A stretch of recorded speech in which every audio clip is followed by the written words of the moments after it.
choose to live here. And especially during the COVID-19 outbreak of 2020, the parks proved to be an essential resource for those residents. Its history goes back almost a century. Montgomery Parks, as it's called,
Hello, everybody, and welcome to County Executive Mark Elridge Proclamation presentation.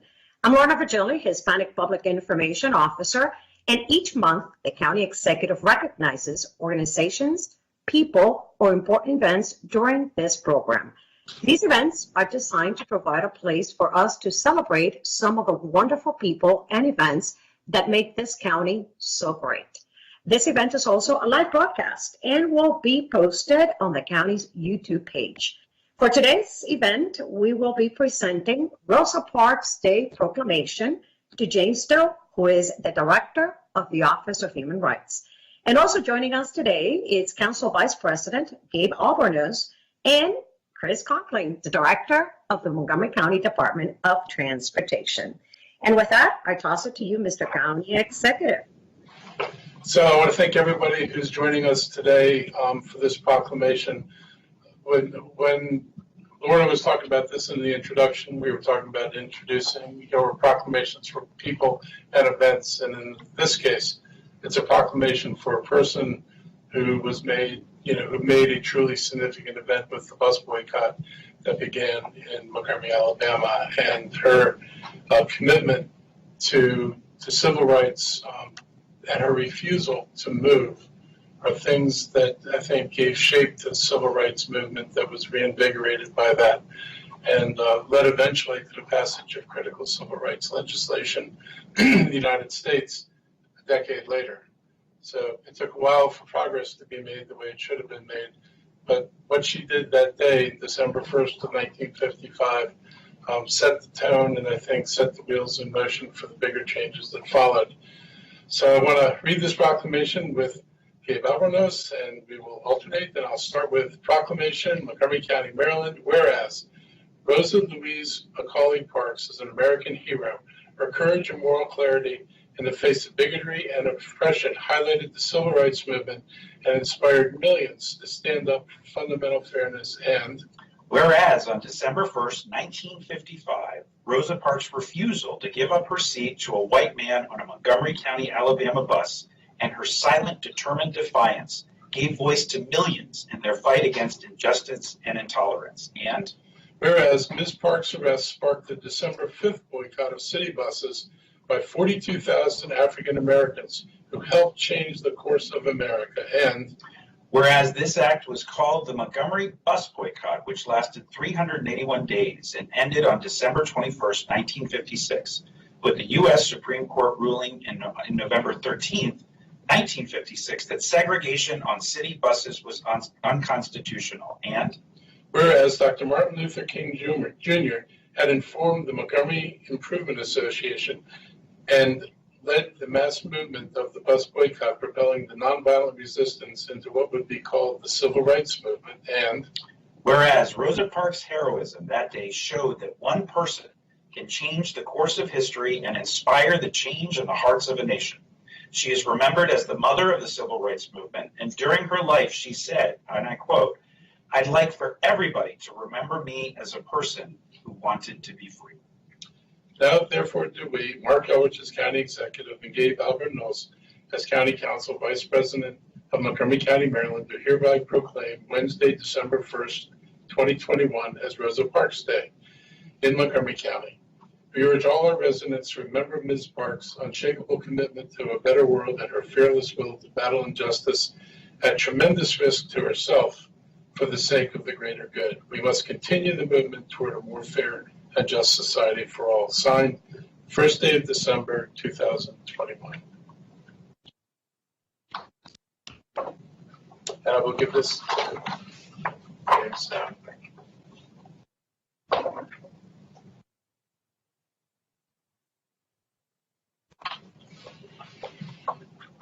Thank you, Mr. County Executive, and thank you, Councilmember Albornoz, as well, for your support of this very important day. Rosa Parks was one of those persons who, ordinary person, but did an extraordinary thing on that day, December 1st of 1955. And to understand the real ramifications of this whole process, Rosa Parks was sitting in her correct seats that were assigned to, at that point in time, colored passengers. And the rule was in that day and time that if seats filled up for white passengers, then those black passengers would have to stand up and again give up their seat. And so in this particular instance, if standing room was not available, then those black riders would have to in fact get off the bus and wait until the next bus then came to their route. And so as you can see, it was oftentimes a very humiliating process for black riders each and every single day. And so it was then this one act that on this particular day, the driver, Fred Blake, knew Rosa Parks. This was not a situation for which there was, again, folks who did not know one another. They, in fact, knew each other. But on this particular day, she made a determination that she was not going to move.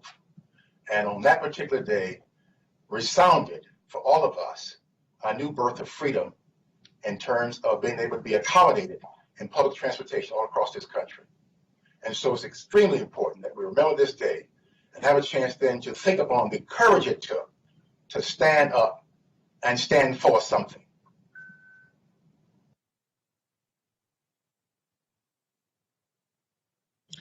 Rosa Parks said, "People say that I didn't give up my seat because I was tired.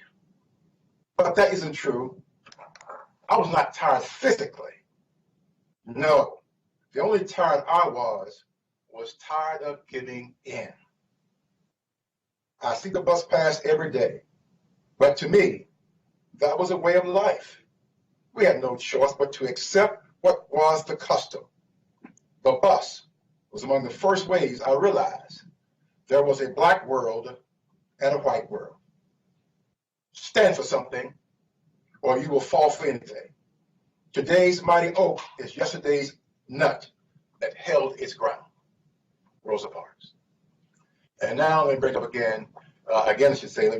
my colleague, Chris Coughlin, who will talk about, again, the Department of Transportation and their very important part of this process on this very special day. Director?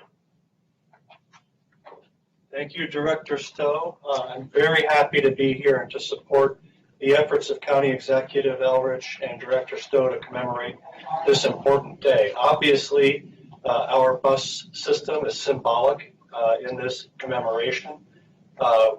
It is the location where these events occurred in the 1950s, and we'd like to commemorate this on our buses today.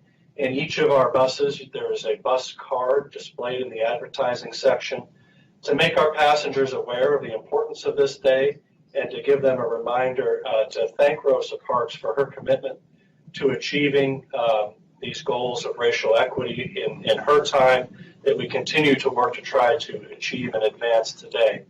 The bus system continues to be an important way in which the county provides access for those who can't afford or otherwise do not have their own private transportation, and is one of the tools that we have available to us to try to advance our goals to have a more equitable and welcoming community.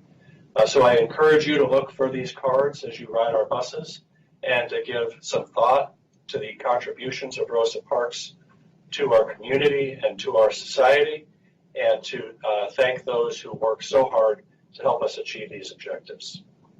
Thank you, Lorna. Thank you, everybody, for joining us today. Thank you, gentlemen. And do you have any final words, Mr. County Executive?